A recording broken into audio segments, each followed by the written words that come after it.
I think they knew, dude. Have you guys all seen the video when they say turn off the camera for the shooting part? To shoot the lock off the door? I was like, it's fake. This is because so you can't do that. I mean, that stuff is all staged. All those you can see there's a split second of what's her name, Ward, just off to the side of the camera when they're getting the blanket off the guy. She's acting. It looks so fake. And she's yelling in English at him. Come on. Is anyone there? Hello? It's like, dude, you're in Syria. Come on. And then the guy stands up and he's like, I have not eaten or had anything to drink in 5 days. It's like, bro, that's not true. He's reading lines off his palm. My favorite line, of course, was, where's the poop? I don't remember that. His prison cell had no poop anywhere. He's been left in there for 5 days. What is he doing? Holding it in? No. Good point. It's not my, someone commented saying, where's point. the poop? And I'm like, that's a good question.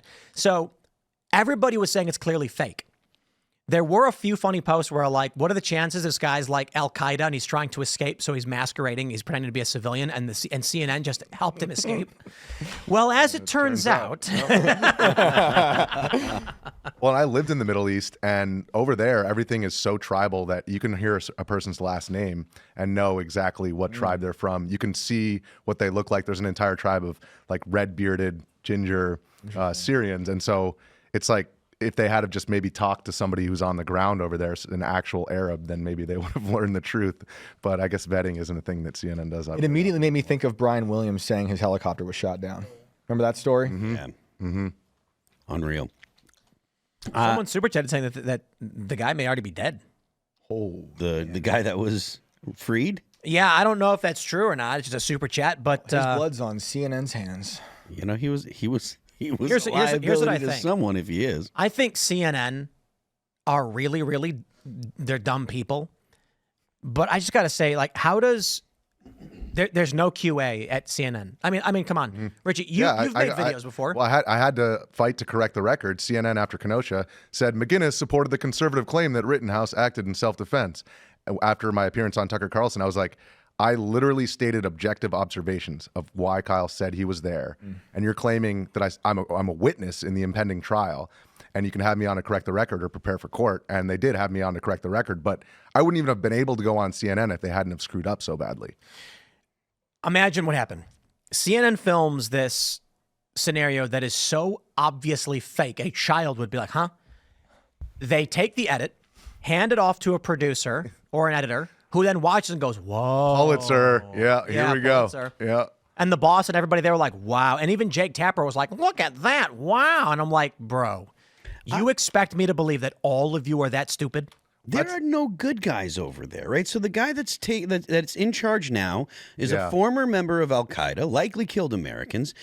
Assad has done horrible things to his own people. There are no good guys. So to go over there and behave like this, like just because they're in Assad's jail, they're automatically like someone that we should support or we should be happy that we freed. We shouldn't. They should not have been there helping to get people and in any kind of capacity helping to get people out. And as soon as the dude was like, oh, I'm going to shoot the lock off, I don't care what happened to the reality of it or not, they should have been like, see ya, we're out of here. Because there's no way of knowing who that guy was, at least when you're on the ground there, there's no way of knowing who the guy was. And because of the context, because of where they are and the things that have been happening for the past 15 years in Syria, he's likely a horrible, horrible monster, whether he's on Assad's side or the rebel side. I would just say to everybody out there, if you're in a small hallway that is 4 feet by 5 feet and someone with a rifle says they're going to shoot the lock off, please exit the building.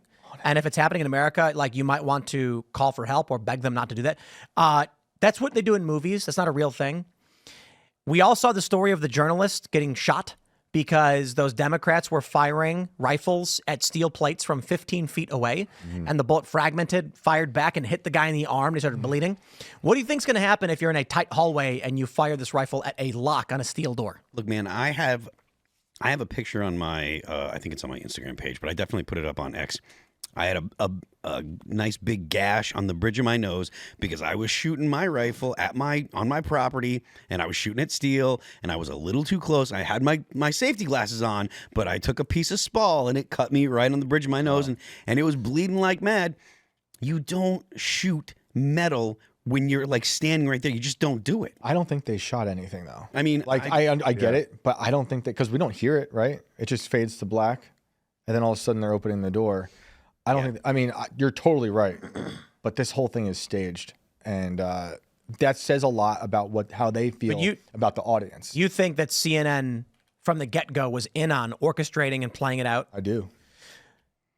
It's hard to reason otherwise because the rebels bring in Clarissa Ward and say, we're doing all of these things, and she's just like, you got it, and they think they can get away with it. Well, I mean, Richie, you've been on the ground a lot of various news stories. Do you think CNN was in on the thing the whole time? I think that CNN probably staged all of the things that we're talking about and played it up, but were too dumb to vet the guy. And you think they did stage it? I think that they staged, they basically that they were doing a dog and pony show, and one of the guys on the ground was like, "Oh yeah, come free this guy," and he was like an insider, and they were like, "We'll set it up like you're freeing him," and they're like, "Yeah, let's do it." I worked at Syrian support group in 2012, right after I graduated college. And it was the only lobbying group licensed by the Treasury to operate on behalf of the Syrian opposition. And I studied Arabic in college 5 days a week for an hour a day. I studied Middle Eastern history. And the moment that I decided I didn't want to do anything with my Arabic because I didn't agree with anything the government was doing over there was when I saw basically the generals who were defecting for a secular government were not viewed as powerful a force to fight against Bashar al-Assad. So we were funding through proxies like Saudi Arabia these radical Islamist rebels like Jabhat al-Nusra, which became effectively ISIS a couple years down the road. And I realized that whether it's the Israelis or the Americans or the Saudis, they would rather have the bad guy that they know, a bunch of idiots running around with AK-47s, which give them an excuse to project their power into that power vacuum rather than having an actually... I mean, does Turkey want a strong secular Sunni government? No, because it's a Sunni majority in Syria. Does Saudi Arabia want that? No. So do we want that? No. So they would rather have a power vacuum where now the Israelis are already moving into the Golan Heights, and it's an opportunity for a power grab. Yep. Well, I think that the situation in Syria, whoever is like the rebels that are in charge, I think it's most likely that it's going to be a recreation of ISIS, of the Islamic State. You know, I wouldn't be surprised if they declare themselves the home of the caliphate in the next 5 years. Yeah, the timing is convenient too. I mean, right at the end of the Biden administration, you have to ask yourself who were the people who really tipped the scale to make sure that Assad goes before Trump takes power. Thanks for checking out this clip from Timcast IRL.